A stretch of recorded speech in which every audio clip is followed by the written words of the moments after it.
अल्हम्दुलिल्लाह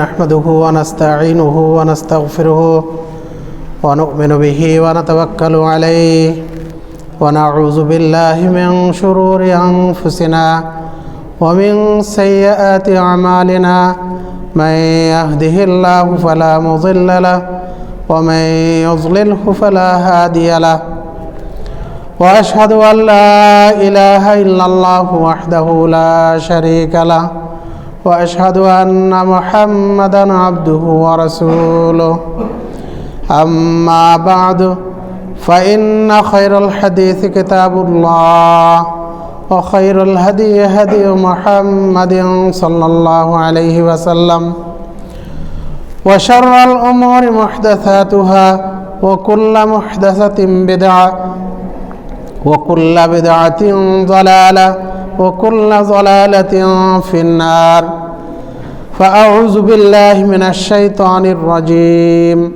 بسم الله الرحمن الرحيم يا أيها الذين آمنوا اتقوا الله حق تقاته ولا تموتن إلا وأنتم مسلمون يا أيها الناس اتقوا ربكم الذي خلقكم من نفس واحدة وخلق منها زوجها وبث منهما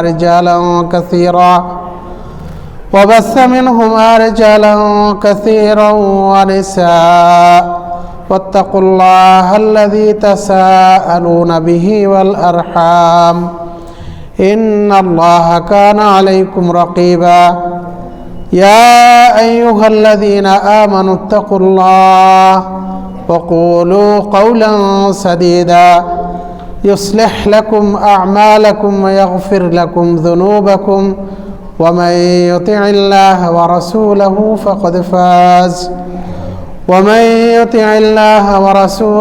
فقد فاز فوزا عظيما وقال تعالى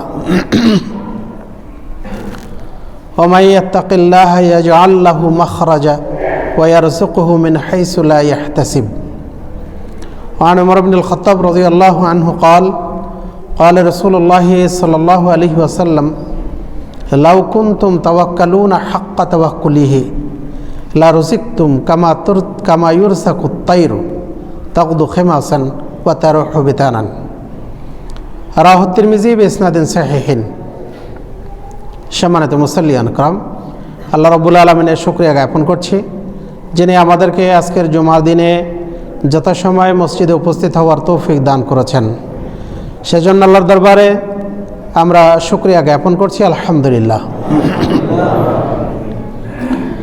দরুদ ও তাসলিমাত পেশ করছি মানবতার মুক্তির দিশারি নবী মুহাম্মদ সাল্লাল্লাহু আলাইহি ওয়াসাল্লামের উপর, যার রেখে যাওয়া আদর্শ বাস্তবায়নের জন্য আমরা সার্বিকভাবে প্রচেষ্টা অব্যাহত রেখেছি। যে রাসূল আমাদের জন্য ইসলামের এই শাশ্বত জীবনাদর্শ রেখে গেছেন, আমরা তার প্রতি সংক্ষিপ্ত দুরূদ পাঠ করি, আল্লাহুম্মা সাল্লি আলাইহি। সুধী মণ্ডলী, আমি আপনাদের সামনে সূরা তাহরিমের সূরা তালাকের 3 নম্বর আয়াত এর অংশবিশেষ তেলাওয়াত করেছি, আর সেই সাথে রাসূলুল্লাহ সাল্লাল্লাহু আলাইহি ওয়াসাল্লামের মুখনিসৃত অসংখ্য বাণী থেকে একটি হাদিস পেশ করেছি। এর উপর ভিত্তি করে আমরা আজকের আলোচনা পেশ করার চেষ্টা করব। মা তাওফীক ইল্লা বিল্লাহ, আলাইহি তাওয়াক্কালতু ওয়া ইলাইহি উনীব। দেখুন, পৃথিবীতে আল্লাহ রাব্বুল আলামিন আমাদেরকে প্রেরণ করেছিলেন একটা উদ্দেশ্যে। সেই উদ্দেশ্য হচ্ছে তার দেখানো পথ অনুযায়ী, তার দেখানো জীবন বিধান অনুযায়ী আমাদের সার্বিক জীবন পরিচালনা করা, আর এর নামই হচ্ছে ইবাদত। আল্লাহ যা করতে বলেছেন, যা থেকে নিষেধ করেছেন, সেসব জিনিস যদি মেনে চলা যায় তাহলে এর নামই ইবাদত। আল ইমতিসালু বিআওয়ামিরিল্লাহি ওয়া ইজতিনাবু নাওয়াহিহি। ইবাদতের মৌলিক অর্থ হচ্ছে আল্লাহর আদেশ পালন করা আর আল্লাহর নিষেধ বর্জন করা। যা তিনি নিষেধ করেছেন ওটা করব না, যা আদেশ করেছেন সেটা পালন করব, এটাই হচ্ছে ইবাদতের মৌলিক বিষয়।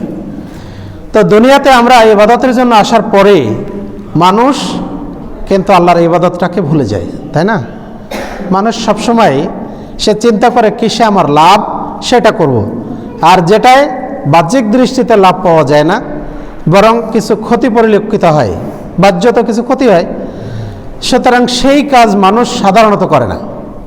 যেখানে স্বার্থ আছে সেখানে আমি আছি, যেখানে স্বার্থ নাই ওখানে আমিও নেই। সুতরাং মানুষের এই আচরণ এটা আবহমান কাল থেকে চলে আসছে, যেটা তার কাছে ভালো লাগে ওইটাই করে। তো আমরা আসলে কি করা দরকার আমাদের?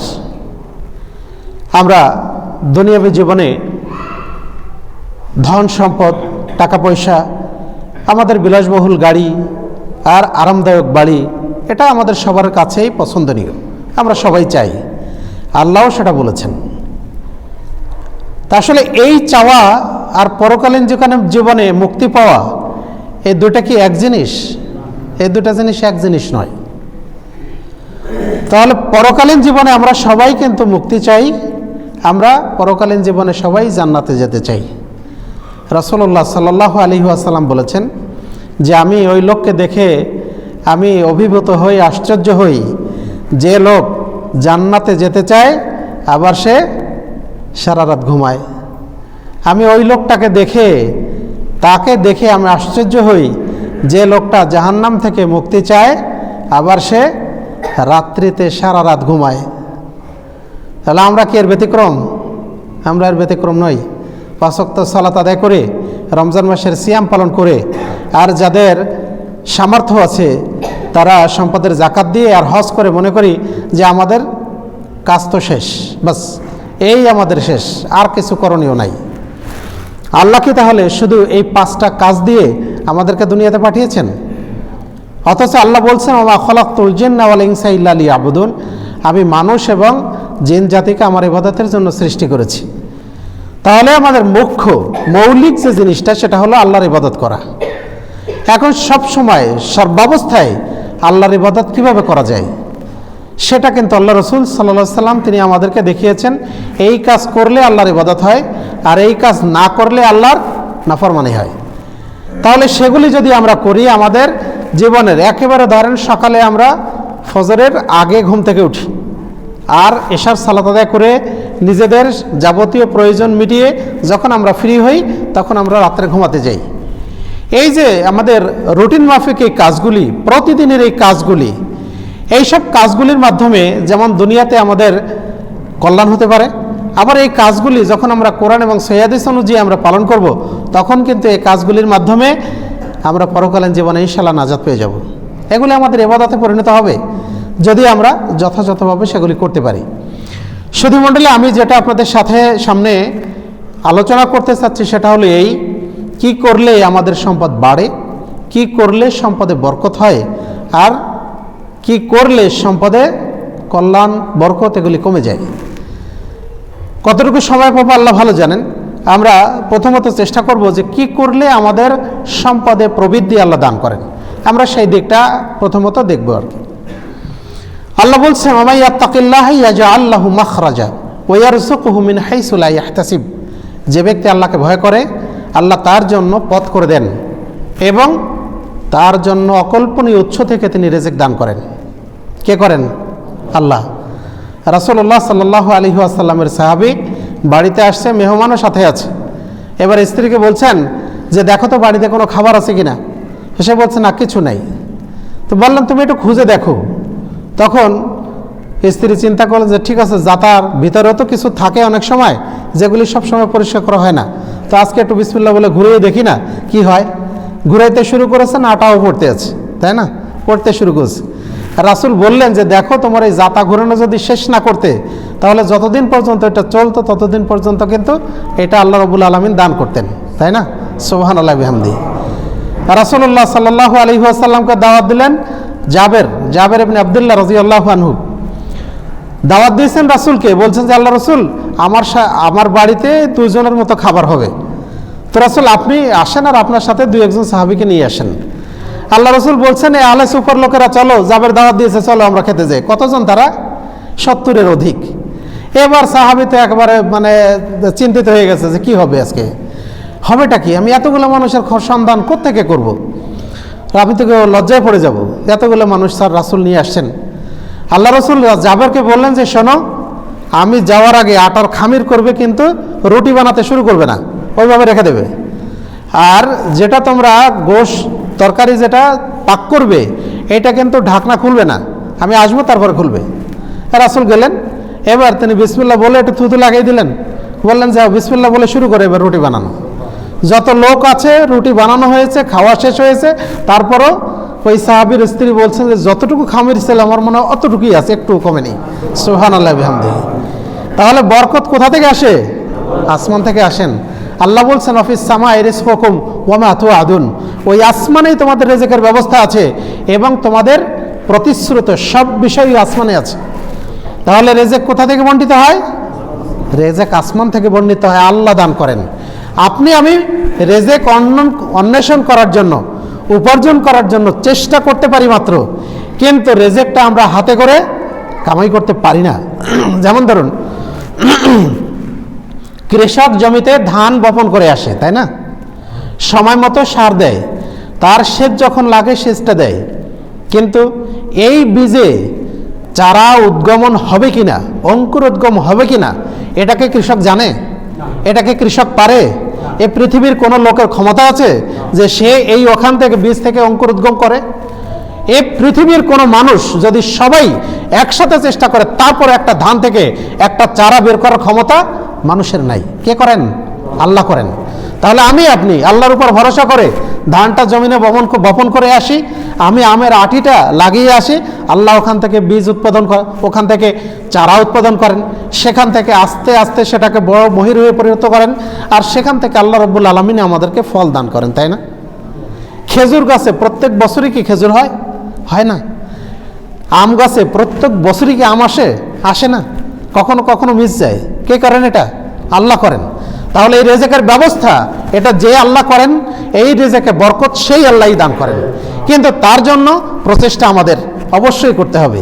ডাইনিং টেবিলে খাবার আছে, হাজারো রকমের সাজানো সুস্বাদু খাবার আছে, সবগুলি আপনি পছন্দ করেন, কিন্তু সব কিছু খাওয়ার ক্ষমতা কি আল্লাহ আপনাকে দিয়েছেন? দেননি। শরীরে এমন কিছু রোগ দিয়েছেন, অ্যালার্জি আছে, তাহলে ইলিশ মাছ খেতে গেলেই বিপত্তি ঘটবে। চিংড়ি মাছ অত্যন্ত আমাদের দেশের সাদা সোনা, কিন্তু খেতে গেলে সমস্যা হবে। তাহলে এগুলোও রিজিক আল্লাহর পক্ষ থেকে হয়। সুতরাং আপনি চাইলে, চেষ্টা করলেও যদি আল্লাহ না চান হবে না। সুতরাং পদ্ধতি হবে আল্লাহর, আর চেষ্টা হবে আমার, পদ্ধতি হবে রাসূলের, চেষ্টা হবে আমার। তাহলে এই চেষ্টায়, এই পদ্ধতিতে আল্লাহ বরকত নাজিল করবেন। তখন দেখা যাবে অল্প খাবার কিন্তু বহু মানুষ খেতে পারে। তখন দেখা যাবে আপনার অল্প ইনকাম, কিন্তু এই ইনকামে আপনার সংসারের 10 জন মানুষের সংস্থান নিশ্চিন্তে হয়ে যায়। আবার যদি বরকত না থাকে, তখন দেখবেন লাখ টাকা প্রতিদিন ইনকাম করছেন, কিন্তু নাই, তাই না? অভাব লেগেই আছে, চাহিদা বাড়তেই আছে। কোথা থেকে টাকা আসে আর কোথায় শেষ হয়ে যায় আপনি হিসাবও করতে পারেন না। সুতরাং এই বরকত অবশ্যই আল্লাহর পক্ষ থেকে আসে। সেজন্য আমাদের করণীয় হলো, প্রথম যেটা আল্লাহ বলছেন, ওমাই ইয়াত্তাকিল্লাহা ইয়াজআল লাহু মাখরাজা, যে ব্যক্তি আল্লাহকে ভয় করে আল্লাহ তার জন্য পথ করে দেন। ওয়া ইয়ারযুকুহু মিন হাইসু লা ইয়াহতাসিব, আর তার অকল্পনীয় উৎস থেকে, সে জানে না, ভাবতেও পারেনি যে এটা এখান থেকে আসবে। সাহাবী যখন জাতা ঘুরিয়েছে, মহিলা সাহাবী, তখন কি সে জানতো যে না এখান থেকে এইভাবে আটা পড়বে? সে কিন্তু জানতো না। তাহলে সে আল্লাহর উপর ভরসা করে ঘুরিয়েছে, আল্লাহ তাকে দান করেছেন। সুতরাং আমার আপনার ভরসা আল্লাহর উপর থাকতে হবে, আমার আপনার নির্ভরতা আল্লাহর উপর থাকতে হবে। আল্লাহ বলছেন, ওয়ালাউ আন্না আহলাল কুরা আমানু ওয়াত্তাকাউ লাফাতাহনা আলাইহিম বারাকাতিম মিনাস সামাই ওয়াল আরদ ওয়ালাকিন কাযযাবু ফাআখাযনাহুম বিমা কানু ইয়াকসিবুন। যদি এই জনপদের লোকগুলি আল্লাহর প্রতি ঈমান আনত এবং আল্লাহকে ভয় করত, তাহলে আসমান এবং জমিনের বরকতের দরজাসমূহ আমি তাদের জন্য খুলে দিতাম। সুবহানাল্লাহ। কিন্তু ওয়ালাকিন কাযযাবু, তারা আমার বিধানকে মিথ্যা প্রতিপন্ন করেছে, ফলে আমি তাদেরকে পাকড়াও করেছি। তারা যে আমল করেছে এই কারণে আমি তাদেরকে পাকড়াও করেছি। তাহলে আল্লাহ বরকতের দরজা খুলে দেবেন কখন? যখন আপনার আমার ঈমান যথার্থ হবে, যখন আমি আপনি যথার্থ মুমিন হব, যখন আমি আপনি আল্লাহকে ভয় করব।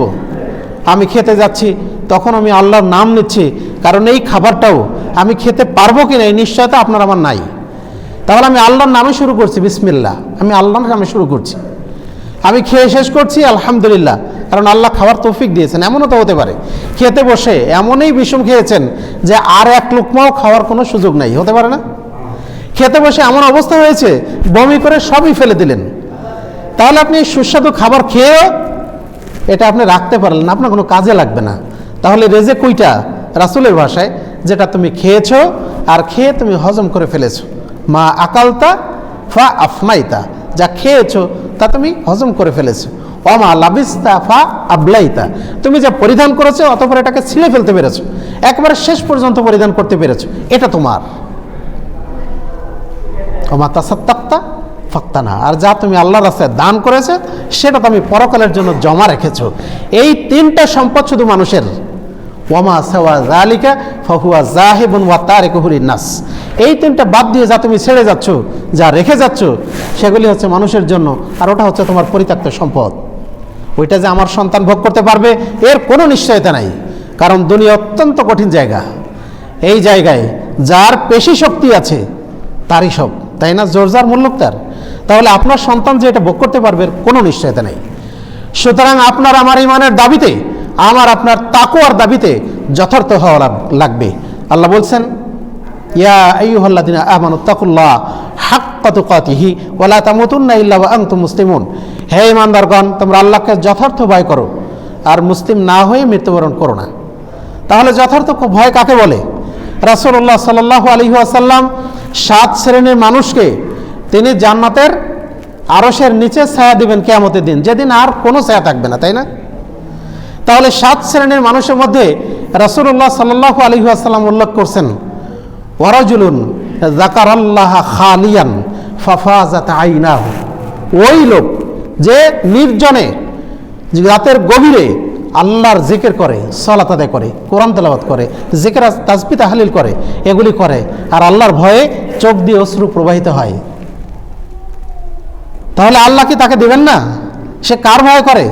এই রাত্রে পাশে স্ত্রী ঘুমিয়ে আছে, আর এক পাশে সন্তান ঘুমিয়ে আছে, অথচ তারা জানেও না যে আমার বাপ, আমার স্বামী, সে যে কি করছে এটা কিন্তু তারা জানে না। জানে কে? জানে আল্লাহ জানেন।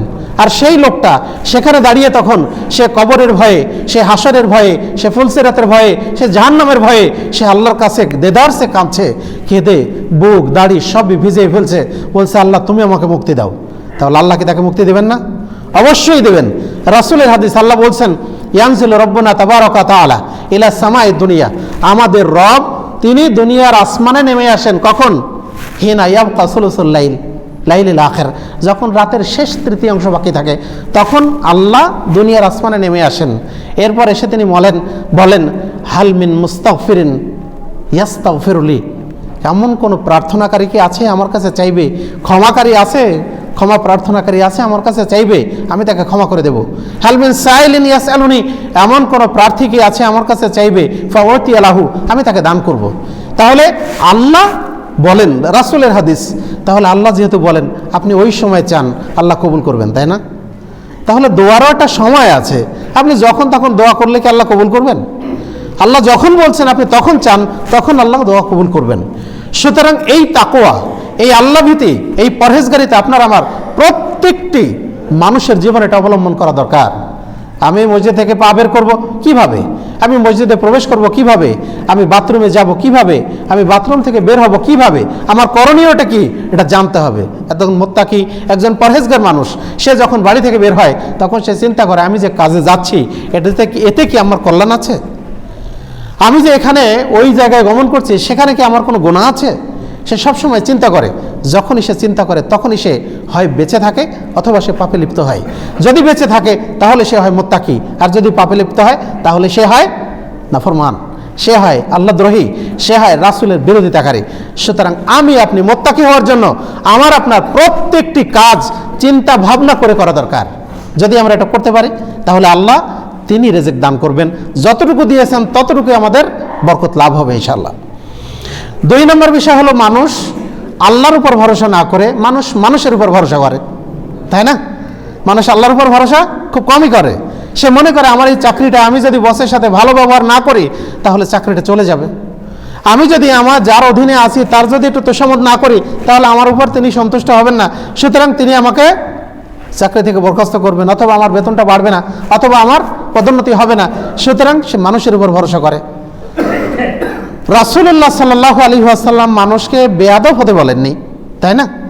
শালীনতা বজায় রেখে যার যেটা প্রাপ্য তাকে সেটা দিতে হবে, কিন্তু তার অর্থ এই নাই যে সেই আমার সব কিছুর উৎস, তাই না?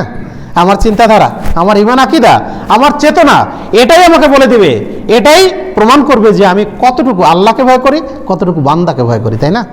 তাহলে আমার আপনার তাওয়াক্কুল আল্লাহর উপর হতে হবে। আল্লাহ বলছেন ওমাইয়া তাওয়াক্কালা আলাল্লাহ ফাহুয়া হাসবুহু, যে ব্যক্তি আল্লাহর উপর ভরসা করেন আল্লাহ তার জন্য যথেষ্ট হয়ে যান। তাহলে আমার ভরসা কার উপর হবে? আল্লাহর উপর হবে। যদি আল্লাহ আমার উপরে আমার সহায় হন, তাহলে পৃথিবীর কোনো লোকেরই ক্ষমতা নাই যে সে আমাকে এখান থেকে বরখাস্ত করে, যে কোনোভাবেই হোক না কেন আমাকে ওখানে আল্লাহ টিকিয়ে রাখবেন। আর যদি আল্লাহ না চান, তাহলে পৃথিবীর মানুষ সবাই মিলেও আমাকে ওইখানে রাখতে পারবে না। সুতরাং এই চিন্তাটা, এই চেতনাটা, এই বিশ্বাস, এই ঈমানটা আমার আপনার প্রত্যেকেরই থাকা দরকার। যদি থাকে তাহলে আমার আপনার খাদ্যে, আমার আপনার সম্পদে, আমার আপনার সব কিছুতে আল্লাহ রাব্বুল আলামিন তার পক্ষ থেকে বরকত হবে। ওমর ইবনুল খাত্তাব রাদিয়াল্লাহু আনহু থেকে বর্ণিত, তিনি বলেন রাসূলুল্লাহ সাল্লাল্লাহু আলাইহি ওয়াসাল্লাম বলেছেন, লাউ কুনতুম তাওয়াক্কালুনা হাক্কা তাওয়াক্কুলিহি লা রুসিকতুম কামা ইউরসাকুত তাইরু, যদি তোমরা যথার্থভাবে আল্লাহর উপর ভরসা করতে, তাহলে আল্লাহ রাব্বুল আলামিন তোমাদেরকে ওইভাবে খাওয়াতেন যেভাবে পাখিদেরকে তিনি রিজিক দান করেন। তাগদু খিমাসান ওয়া তারাহু বিতানান, তারা সকালে খালি পেটে বের হয়ে যায় আর সন্ধ্যায় তারা ভরা পেটে ফিরে আসে। তাহলে পাখি সে তো কিছু জমা করে না, জমা করে? তার তো কোনো ব্যাংক ব্যালেন্স নাই। পাখির তো কোনো গোলা নাই যে সেখানে সে খাবারগুলি রাখবে, এটা তো নাই। তার বাসায় যেয়ে দেখবেন যে ওটা খালি। যদি ডিম পাড়ার সময় হয় তাহলে তো 2টি ডিম পাবেন, কিন্তু তাছাড়া কোনো খাবার কি সঞ্চিত পাওয়া যায়? পাওয়া যায় না। সুতরাং আমার আপনার ভরসা যদি আল্লাহর উপর যথার্থ হয়, আল্লাহ আপনাকে আমাকে বিপদে অবশ্যই সহযোগিতা করবেন। ইব্রাহিম আলাইহিস সালাম আর সারা ভ্রমণ করছেন মিশর থেকে কেনানের দিকে, তাই না? কেনান থেকে মিশরে চলে আসছেন। এবার এসে দেখছেন যে অত্যাচারী বাদশা, সে সুন্দরী নারী রমণী দেখলেই তার উপর লোলুপ দৃষ্টি পড়ে, আর তার সাথে সে কুকর্ম করার জন্যই তার লোকজন পাঠিয়ে তাকে ধরে নিয়ে আসে। ইব্রাহিমের ক্ষেত্রেও তার ব্যতিক্রম হয়নি। ইব্রাহিমকে জিজ্ঞেস করছে, সাথে তোমার কে? তখন সে বলছে আমার বোন, কারণ স্ত্রী পরিচয় দিলে স্বামীকে হত্যা করে দেবে। সুতরাং বাঁচার জন্য কিংবা তিনি কৌশল অবলম্বন করে বললেন যে আমার দিনী বোন, কারণ দুনিয়াতে মুমিন তো দুইজনই, একজন ইব্রাহিম, একজন সারা, তাহলে বোন বলাটা তো মিথ্যা কথা নয়, তাই না? তো তিনি বললেন যে এটা হচ্ছে আমার বোন। এবার সারার কাছে এসে বলছেন, আমি কিন্তু রাজার লোকদেরকে বলেছি যে সারা হচ্ছে আমার বোন, তুমি কিন্তু তাদের কাছে আমাকে লজ্জিত করো না, কারণ দুনিয়াতে তুমি আর আমি ছাড়া মুসলমান কেউ নাই, তো তুমি আমাকে সেখানে লজ্জিত করবে না। এবার সারাকে নিয়ে গেল। সারা সেখানে গেলেন, গিয়ে তিনি একাকী রুমে 2 রাকাত সালাত আদায় করলেন। এরপর আল্লাহর কাছে দোয়া করছেন, আল্লাহুম্মা ইন কুনতা তা'লামু আন্নী আমানতু বিকা ওয়া আমানতু বিরাসূলিক ওয়া আহসানতু ফারজি ইল্লা আলা যাওজি ফালা তুসাল্লিত আলাইয়াল কাফির। হে আল্লাহ, তুমি যদি জেনে থাকো আমি তোমার উপর এবং তোমার রাসূলের উপর ঈমান এনেছি, আর আমি আমার লজ্জাস্থানকে হেফাজত করেছি কেবল আমার স্বামী ব্যতীত, তাহলে আল্লাহ তুমি এই কাফেরকে আমার উপরে ক্ষমতা দিও না। যখন কাফের হাত বাড়াইছে তখনই সে পড়ে গিয়ে মৃত্যু যন্ত্রণায় সে কাতরাচ্ছে। সারা বললেন, আল্লাহ যদি ও মারা যায় তাহলে লোকজন বলবে যে তোমরা কোন ডাইনিকে ধরে নিয়ে এসছো যে আমাদের রাজাকে মেরে ফেললো, আল্লাহ তুমি ওকে জীবিত করে দাও। আল্লাহ জীবিত করে দিলেন। তিনবারের প্রচেষ্টা যখন ব্যর্থ হলো, তখন সে তার লোকজনকে বলছে, তোমরা কোন শয়তানিকে ধরে নিয়ে এসো, যাও ওকে ফেরত দিয়ে দাও, আর ওকে উপহার হিসেবে হাজেরাকে দিয়ে দাও। তাহলে একদিকে বলছে শয়তানি, আর একদিকে বলছে উপহার। কে করায়? আল্লাহ করান, তাই না? ভরসা আল্লাহর উপর ছিল বলেই ওই একটা ভূমি 2জন মাত্র মানুষ, একজন হলো শক্তিশালী যুবক, একজন মানুষ, আর একজন হচ্ছে নিরীহ অবলা সরলা একজন নারী। সুতরাং তার হাত থেকে কাক বাঁচাও কি তার পক্ষে সম্ভব ছিল? ছিল না। কে বাঁচালেন? আল্লাহ বাঁচালেন। আসেন রসুলের জীবনে, আবু বকর এবং রসুল সাল্লাল্লাহু আলাইহি সাল্লাম হিজরত করছেন কোথায়? মদিনায়। এবার সাওর গুহায় 2 জনে অবস্থান করছেন, উপরে কাফেররা ঘুরছে। যেহেতু তাদের মাথার উপর ঘুরছে 100 উট এর পুরস্কার, যদি আবু বকর অথবা মোহাম্মদকে অথবা 2 জনকেই জীবিত অথবা মৃত এনে দিতে পারো, তাহলে 100 উট পুরস্কার দেওয়া হবে। সুবহানাল্লাহ। তাহলে কাফেররা ঘুরছে, নিচ থেকে পা দেখা যাচ্ছে। এবার বলছেন আবু বকর, আল্লাহ রসুল, যদি ওরা নিচের দিকে শুধু তাকায় তাহলে তো আমাদেরকে দেখে ফেলবে। রাসূল বললেন লা তাহজান, চিন্তা করো না, ইন্নাল্লাহ মা'ানা, আল্লাহ আমার সাথে আছেন।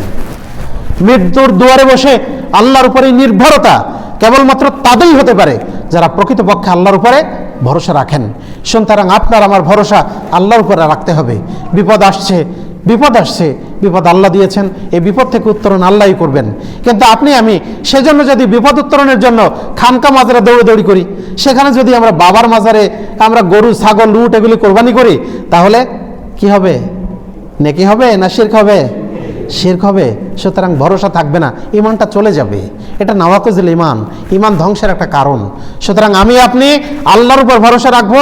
আল্লাহ এবং রাসূলের যেটা সুন্নাত সেটা হচ্ছে ঔষধ খেতে হবে, ঔষধ খাবো, ভরসা আল্লাহর উপর থাকবে। ঔষধ যে আমাকে ভালো করবে এটা নয়, ঔষধ আমার মনের সান্ত্বনা, ভালো আল্লাহ করবেন, তাই না? বাংলাদেশে এমন রোগী আছেন যার কখনো ভালো হয় না, বিভিন্ন বিদেশে এখানে ওখানে দৌড়িয়ে ঘুরে এসে তারপরে দেখা যায় টোটকা কোনো ডাক্তারের একটা ওষুধ খেলো, আল্লাহ ভালো করে দিলেন। হয় না এরকম? বহু ঘটনা এরকম আছে, আমাদের জানাই আছে। সুতরাং আমার আপনার তাওয়াক্কুল, ভরসা আল্লাহর উপর হতে হবে। সুধীমণ্ডলী, আমরা আল্লাহর নিয়ামত খাই, কিন্তু আমরা আল্লাহর শুকরিয়া আদায় করি না। আল্লাহ বলছেন লা ইন শাকারতুম লা আযীদান্নাকুম ওয়া লা ইন কাফারতুম ইন্না আযাবী লাশাদীদ। যদি তোমরা আমার নিয়ামতের শুকরিয়া আদায় করো তাহলে আমি তোমাদেরকে আরও বাড়িয়ে দেব, আর যদি তোমরা অকৃতজ্ঞ হও তাহলে জেনে রেখো আমার শাস্তি অত্যন্ত কঠিন। সূরা ইব্রাহিম 7 নম্বর আয়াত। তাহলে শুকরিয়া, নিয়ামত আমরা ভোগ করছি, শুকরিয়া আদায় করব। এক গ্লাস পানি খেতে গেলেও আমার আপনার শুকরিয়া আদায় করা দরকার, তাই না? বিশুদ্ধ পানি হচ্ছে, বিশুদ্ধ পানির অপর নাম হচ্ছে জীবন। একসময় আমরা বলতাম যে পানির অপর নাম জীবন, তখন পানিটা খাঁটিই থাকতো। কিন্তু এখন মিনারেল ওয়াটারেও ভেজাল পাওয়া যায়, তাই না? মিনারেল ওয়াটারেও জার্ম থাকে, শ্যাওলা থাকে, বহু কিছু থাকে। তাহলে বিশুদ্ধ পানির অপর নাম হচ্ছে জীবন। এই পানি আমি আপনি বিনা কষ্টে, দেখেন আমরা হাজারো গ্লাস খাচ্ছি, তাই না? এই পানির মূল্যটা তখনই বোঝা যাবে যখন যারা আপনারা হজ করতে গিয়েছেন এবং এই যে কষ্ট করে মিনার ওই সময় এই যে জামরায় পাথর মারা আর এই আরাফায় অবস্থান করা অত্যন্ত কষ্টের ব্যাপার, তাই না? যদিও এখন তাঁবু করে দিয়েছে, ওখানে এসির ব্যবস্থা আছে, তারপর সবাইকে তাঁবুতে জায়গা পায় না। সেই সময় তখন বোঝা যায় যে পানির মূল্য কত, বুঝলেন? খাবার দরকার নাই, কিন্তু এক গ্লাস পানির দরকার, এক ঢোক পানির দরকার। কিয়ামতের দিন মানুষ শূন্য হয়ে ঘুরবে। রাসূলুল্লাহ সাল্লাল্লাহু আলাইহি সাল্লামের উম্মত তখন কিন্তু হাউজ কাউসারে পানি পান করবে, কিন্তু বেদাতি হলে কি পারবে না। তাহলে আমরা আল্লাহর নিয়ামত আমরা ভোগ করি, তার সাথে সাথে কিছু শুকরিয়া আমাদের আদায় করা দরকার। আমি পানি খাচ্ছি, পানি পান করছি, অথবা আমি খাবার খাচ্ছি, তার মাঝে মধ্যে অথবা শেষে আমরা আলহামদুলিল্লাহ বলি, আমরা আল্লাহর শুকরিয়া জ্ঞাপন করি, তাই না? করতে পারি কি না? আমি কাপড়টা পরছি, আপনি বিসমিল্লাহ বলে শুরু করেন। আমি নতুন কাপড় পরছি, তখন যে দোয়াটা রাসূল শিখিয়েছেন আপনি সেটা পড়েন, তাহলে আল্লাহর যথার্থ শুকরিয়া আদায় করা হবে। যদি শুকরিয়া আদায় করা যায় তাহলে বেশি পাওয়া যাবে, যদি অকৃতজ্ঞ হই তাহলে আল্লাহ বরকত কমিয়ে দেবে। সুতরাং আমরা চেষ্টা করব। 4 নম্বর কাজ হলো আমাদের আল্লাহর কাছে দোয়া করা দরকার, তাই না? আমাদের আল্লাহর কাছে দোয়া করা দরকার।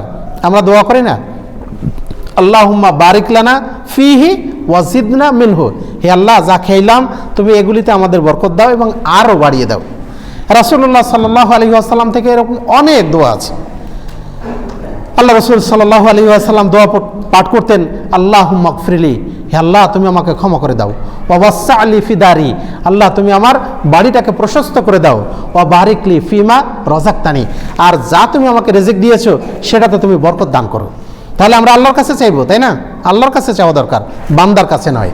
এটা সব সময় মনে রাখতে হবে, আল্লাহর কাছে আপনাকে আমাকে চাইতে হবে। আব্দুল্লাহ ইবনে আব্বাস রাদিয়াল্লাহু আনহুকে রাসূল সাল্লাল্লাহু আলাইহি সাল্লাম উপদেশ দিলেন, ইয়া গোলাম, হে বৎসু, উআল্লিমুকা কালিমাত, আমি তোমাকে কিছু বিষয় শিক্ষা দেব। আল্লাহ রাসূল অনেকগুলি বললেন, তার মধ্যে মাঝখানে গিয়ে তিনি বললেন, যা সাআল তাফাস আলিল্লাহ, যখন তুমি কোনো কিছু চাইবে আল্লাহর কাছে চাইবে। ওয়াইজা ইসতাআনতা ফাসতাইন বিল্লাহ, যখন তুমি সাহায্য প্রার্থনা করবে তখন আল্লাহর কাছেই সাহায্য প্রার্থনা করবে, অন্যের কাছে নয়। তাহলে কার কাছে চাইবো আমরা? আল্লাহর কাছে চাইবো। এমনকি রাসূল বলছেন, যদি তোমার জুতার ফিতারও প্রয়োজন হয় তারপর তুমি আল্লাহর কাছে চাও, আল্লাহ ব্যবস্থা করবেন ইনশাআল্লাহ। আমাদের বিশ্বাস রাখতে হবে। 5 নম্বর হলো, আমাদের যাদের সামর্থ্য আছে তারা আমরা হজ করব, যার হজের সামর্থ্য নাই আমরা উমরা করব। এর মাধ্যমে আল্লাহ রাব্বুল আলামিন দারিদ্র্য দূর করেন। রাসূলুল্লাহ সাল্লাল্লাহু আলাইহি ওয়াসাল্লাম বলছেন, তাবিউ বাইনাল হজ্জ ওয়াল উমরা ফা ইন্নাহুমা ইয়ানফিহানি যুনুবা ওয়াল ফাকরা কামা ইয়ানফিউল কিরুল খাবাসাল হাদিদ ওয়াজ যাহাবি ওয়াল ফিদ্দা। তোমরা হজ এবং উমরার মধ্যে ধারাবাহিকতা বজায় রাখো, কেননা এই দুইটা মানুষের গুনাহ এবং দারিদ্র্য এমনভাবে দূর করে দেয় যেমনভাবে কামারের ওই হাফর, লোহা, রূপা, স্বর্ণ এর ময়লা ত্রুটি এগুলি দূর করে দেয়। তাহলে হজ করলে, উমরা করলে মানুষ ধনী হয়, মানুষ দরিদ্র হয় না, সচ্ছলতা বৃদ্ধি পায়, সম্পদে বরকত লাভ হয়। কিন্তু আমরা চিন্তা করি আর বয়স তো কেবল 30 হলো, এখনই হজ করতে হবে, তাহলে তো এর উপরে ঠিক থাকতে পারবো না, ব্যবসা বাণিজ্য করবো, চাকরি বাকরি করবো, পরেই করব। এই ধারণাটা ভুল। যখনই ফরজ হচ্ছে তখনই ফরজ ইবাদত করে নেওয়া দরকার। আপনার হজের সামর্থ্য নাই, টাকা আছে, আপনি ওই কক্সবাজারে ট্যুরে না গিয়ে সেখানে গেলে গুনাহ হবে। যদি আপনি মক্কা মদিনায় জিয়ারত করতে যান, সেখানে যদি উমরা করেন, তাহলে আপনার নেকি হবে, আপনার কল্যাণ বৃদ্ধি হবে, আপনার গুনাহ মাফ হবে, আপনার সম্পদে বরকত হবে। আমরা এটা করতে পারি, তাই না? আপনার টাকা আছে, আপনি ঘুরতে থাইল্যান্ডে যাবেন, আপনি থাইল্যান্ডে ঘুরতে না গিয়ে আপনি মক্কা মদিনা জিয়ারত করতে যান, আপনি মদিনার অলিগলি ঘোরেন, ওখানে কুবা মসজিদে 2 রাকাত সালাত আদায় করলে একটা উমরার সওয়াব পাওয়া যায়। আমি সেখানে না গিয়ে আমি থাইল্যান্ডের ওই কোথায়, আমি ওই ইন্দোনেশিয়ার ওই বালি দ্বীপে এখানে সেখানে ঘুরে বেড়াবো, নাকি হবে? গুনাহ বেশি হবে। যদিও আল্লাহ বলছেন কুল সিরু ফিল আরজি ফানজুরু কাইফা কানা আকিবাতুল মুজরিমিন, তোমরা জমিনে ভ্রমণ করো আর দেখো যে পাপীদের অবস্থা কি। কিন্তু মানুষকে শিক্ষা নিতে যায়? মানুষ শিক্ষা নিতে যায় না, বরং দেখে এটা অনুকরণ করে, তারা কিভাবে চলে, আমার লাইফ স্টাইল ওই রকম হবে, তাই না? সুতরাং সেটা নয়, বরং শেখা দরকার যে বিধর্মীরা বা কাফের মুশরিকরা তারা কিভাবে চলে, আমি ওভাবে চলবো না। ঠিক আছে না? এইটা যদি হয় তাহলে ভ্রমণ করা ঠিক আছে। এরপরে যেটা আমরা বলবো সেটা হলো আমাদের বেশি বেশি দান সাদাকা করা দরকার। মসজিদ পড়ে থাকে কিন্তু বাড়ি আমাদের 10 তলা হয়, তাই না? মসজিদ 1 তলাও হয় না, বাড়ি আমাদের 10 তলা ঠিকই হয়। অথচ এটা হচ্ছে আল্লাহর জায়গা, এটা হচ্ছে পৃথিবীতে আল্লাহর নিকটে সবচেয়ে প্রিয় জায়গা হচ্ছে মসজিদ, কিন্তু আমরা মসজিদে দান করি না। বাড়ি কিন্তু আমার 1 তলার পর 10 তলা হতেই থাকে। তাহলে কোথায় দান করা দরকার? এই বাড়ি কিন্তু আমার বাড়ি যতই সুন্দর হোক, যখন আমার এখান থেকে রূপটা বের হয়ে যাবে, আমার সন্তান সন্ততি কেউ আর 10 মিনিট আমাকে ওখানে রাখবে না। রাখবে? কোথায় নিয়ে আসবে? বাড়ির বাইরে নিয়ে আসবে, যে বাপ তো আর নাই, এখন তো বাপের লাশ। সুতরাং লাশ যত দ্রুত মাটি দেওয়া যায় তত তাড়াতাড়ি তারা চেষ্টা করবে, তাই না? আর যখন তাড়াতাড়ি লাশ দাফন করা হয়ে যাবে তখন সম্পদ নিয়ে কাড়াকাড়ি শুরু হবে। এটাই বাস্তবতা, তাই না? সুতরাং যে সম্পদ কারো নেওয়ার ক্ষমতা নাই, সেখানে আপনার আমার দান করা দরকার। আমরা সেখানে বেশি বেশি আমাদের ব্যাংক ব্যালেন্সটা বাড়ানো দরকার। আজকে বিভিন্ন ব্যাংক থেকে টাকা উঠানো যাচ্ছে না, তাই না? টাকা আমার, কিন্তু সরকার দিচ্ছে না, কারণ এই ব্যাংকে টাকা নাই, দেওয়া যাবে না। তাহলে আমার থেকেও আমার নাই, কিন্তু আপনি যেটা দান করবেন ওটাকে কেউ বলবে যে এটা আমার, দেওয়া যাবে না? এটাকে বলবে না। সুতরাং আমরা সময় থাকতে ব্যবস্থা গ্রহণ করবো ইনশাআল্লাহ। আমরা দান সাদাকা করি, এর অনেক ফজিলত আছে। আমরা আত্মীয়তার সম্পর্ক রক্ষা করি, আমাদের রিজিক বৃদ্ধি পাবে, আমাদের বয়স বৃদ্ধি পাবে, ইনশাআল্লাহ বৃদ্ধি পাবে। রাসূল বলেছেন আমরা যদি বেশি বেশি করে আমলে সালেহ করি তাহলে কিন্তু আমাদের রিজিক ইনশাআল্লাহ বৃদ্ধি পাবে। আপনি সকালে কাজ করেন, বরকত হবে। যে কাজই করেন আপনি সকালে করেন, বরকত হবে। কিন্তু আমাদের আচরণ হলো এই, আমরা 12টা পর্যন্ত নির্দ্বিধায় জেগে থাকি, 1টা 2টাও বেজে যায়, তারপর যখন ঘুমোতে যাই তখন তো ফজরের সালাতটাই হয় না। সুতরাং সকালে আর কাজ করার সুযোগ কোথায়, তাই না? রাসূল সাল্লাল্লাহু আলাইহি সাল্লাম দোয়া করছেন, আল্লাহুম্মা বারিক লি উম্মতি ফি বুকুরিহা, হে আল্লাহ তুমি আমার উম্মতের সকালের কাজে বরকত দান করো। তাহলে সকালে কাজ শুরু করেন, ইনশাআল্লাহ বরকত হবে। অল্প সময় অধিক কাজ করা যায় যদি সকালে করা যায়, দেখবেন, চেষ্টা করে পরীক্ষা করেন, ইনশাআল্লাহ পারবেন। এরপরে এই সবগুলি কাজ করার জন্য যে জিনিসটা আমাদের দরকার সেটা হলো জিহাদুল জিমাই। সেটা হলো আমাদের ঐক্যবদ্ধভাবে, একতাবদ্ধভাবে কাজ করা। বিচ্ছিন্নভাবে সমাজ পরিবর্তন করা যায় না, বিচ্ছিন্নভাবে মানুষের আদর্শ পরিবর্তন করা যায় না, বিচ্ছিন্নভাবে মানুষকে দাওয়াত দেওয়া যায়, বিচ্ছিন্নভাবে তাবলীগের কাজ করা যায়, কিন্তু সমাজ পরিবর্তন করা বিচ্ছিন্নভাবে সম্ভব নয়। আমার ছেলেটা ভালো জায়গায় থাকুক, আমার ছেলেটা ভালো সমাজে বাস করুক, এটা কিন্তু সবাই চায়, তাই না? তাহলে সেই সুন্দর সমাজটা তৈরি করার জন্য আমাদের সকলের সর্বাত্মক প্রচেষ্টা দরকার, একাকী এটা হয় না। সবাই মিলে যদি আমরা করি, সবাই যদি আমরা মুমিন হই, সবাই যদি আমরা মুত্তাকি হই, সবাই যদি আমরা আদর্শবান হই, তাহলে কিন্তু সমাজটা ভালো হবে। সুতরাং সেই প্রচেষ্টা আমাদের প্রত্যেকের করা দরকার। আল্লাহ আমাদের সবাইকে তৌফিক দান করুন। আল্লাহুম্মা আমিন। আকুলু কওলি হাযা আস্তাগফিরুল্লাহ লি ওয়া লাকুম ওয়া লিসাইরিল মুসলিমিন। বারাকাল্লাহু লানা ওয়া লাকুম ফিল কুরআনিল আযীম ওয়া নাফা'না বিল আয়াতি ওয়া যিকরিল হাকীম। ইন্নাহু তাআলা জাওয়াদুন কারীমুম মালিকুম বাররুর রাউফুর রহিম। সুধী মণ্ডলী, আমরা অনেকেই বিভিন্নভাবে আমরা অসুস্থ আছি, তাই না? অনেকের নানা ধরনের অসুস্থতা আছে। আমরা আমাদের সেই অসুস্থ ভাইদের জন্য আমরা দোয়া করি, আল্লাহ যেন তাদের সবাইকে দ্রুত সুস্থতা দান করেন। আল্লাহুম্মা আমিন। বিশেষ করে আমাদের জনাব হাজী ফজলুল হক সাহেব, উনি অসুস্থ আছেন, আমরা শুনেছি, আমরা তার জন্য দোয়া করব। আযহিবিল বাস রাব্বান নাস ওয়াশফি আনতা শাফি লা শিফা ইল্লা শিফাউকা শিফাআন লা ইউগাদিরু সাকামা। সুধী মণ্ডলী, আমাদের মুরব্বিয়ান একরাম অনেকেই গত হয়ে গেছেন, তাই না? এমনকি গত রমজানে যাদের সাথে আমরা সিয়াম পালন করেছি, যাদের সাথে আমরা একসাথে কিয়ামুল লাইল করেছি, যাদের সাথে আমরা ইফতার করেছি, তাদের অনেকেই কিন্তু আমাদের সাথে এখন নাই, তাই না? তাহলে তাদের জন্য আমাদের দোয়া করা কর্তব্য, কারণ তাদের সব আমলের দরজা কিন্তু বন্ধ। শুধু দোয়া করলে অথবা তারা যদি কিছু সদকা করে যায় তাহলে সে তার সওয়াব, এবং তাদের সন্তানরা যদি তাদের জন্য কিছু সাদাকা করে, ভালো কাজ করে, তাহলে তার কিছু সওয়াব তারা পাবে। তাহলে তাদের জন্য মৌলিক পাথেয় যেটা, সেটা হলো তাদের জন্য আমাদের দোয়া করা। আমরা তাদের সবার জন্য দোয়া করি, আল্লাহ যেন আমাদের মুরব্বি যারা মৃত্যুবরণ করেছেন তাদের সবার কবর আযাব আল্লাহ মাফ করে দেন। আল্লাহুম্মা আমিন। বিশেষ করে এই মসজিদের প্রতিষ্ঠায় যারা অবদান রেখেছেন, জনাব জহুর মাতব্বর এবং আলী আহসান আলী হোসেন সাহেব, এছাড়াও আরও যারা বিভিন্নভাবে মসজিদের জন্য, এই পাশের মাদ্রাসার জন্য যারা দান অনুদান দেন, যারা সহযোগিতা করেন, যারা বিভিন্নভাবে সমাজ উন্নয়নমূলক কাজের সাথে জড়িত, আমরা সবার জন্য দোয়া করি আল্লাহ যেন তাদের পরকালীন জীবনটা সুন্দর করেন। আল্লাহুম্মা আমিন। আল্লাহ যেন তাদের সব গুনাহ খাতা মাফ করে দেন এবং তাদেরকে যেন জান্নাতুল ফেরদাউস দান করেন। আল্লাহুম্মা আমিন।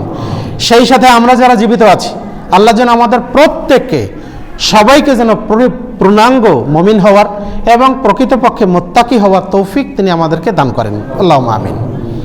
আমরা প্রত্যেকেই যেন দুনিয়াতে ভালো আমল করে, সৎ আমল করে আমরা দুনিয়া থেকে বিদায় নিতে পারি এবং আমাদের যারা সন্তান সন্ততি আছে তাদেরকেও যেন আমরা একটা সুন্দর, একটা আদর্শ মানুষ হিসেবে রেখে যেতে পারি। আল্লাহ আমাদেরকে সেই তৌফিক দান করুন। আমাদের সেই প্রচেষ্টায় সহযোগিতা করবে আহলে হাদিস আন্দোলন বাংলাদেশ, বাংলাদেশ আহলে হাদিস যুব সংঘ, সোনামণি আহলে হাদিস মহিলা সংস্থা, আল আউন, এইসব সংগঠনগুলি আপনার আমার পাশে আমাদের ছেলেদেরকে, আমাদের যুবকদেরকে, আমাদের মা বোনদেরকে তাদের আমল আকীদা সংশোধনের জন্য তারা ইনশাআল্লাহ কাজ করবে। আমরা তাদের সহযোগিতা করতে পারি। আল্লাহ আমাদের সবাইকে তৌফিক দান করুন। আল্লাহুম্মা আমিন।